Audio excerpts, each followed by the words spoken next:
Miembros del partido político Paraguay Puajurá acusan al presidente de la República, Horacio Cartes, de no acompañar las reivindicaciones de derechos para la mujer. Ayer protagonizaron una manifestación frente al domicilio particular del mandatario y le hicieron recordar algunas de sus expresiones machistas.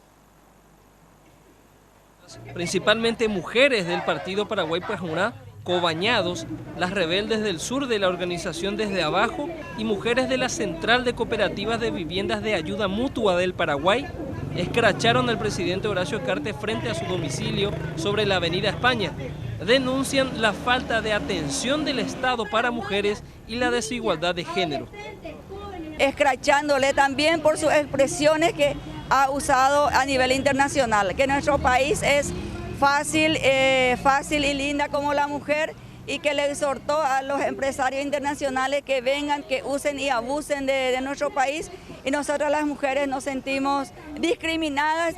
Bernarda Pessoa, representante de la Organización de Mujeres Campesinas e Indígenas, CONAMURI, se refirió a la discriminación que sufren las mujeres de pueblos originarios. No hay apertura, solamente hay promesas y promesas. El despojo, ustedes verán que cada esquina de semáforo en la capital están niñas, niños y sus madres en su regazo pidiendo limosna. ¿Y dónde está el Estado?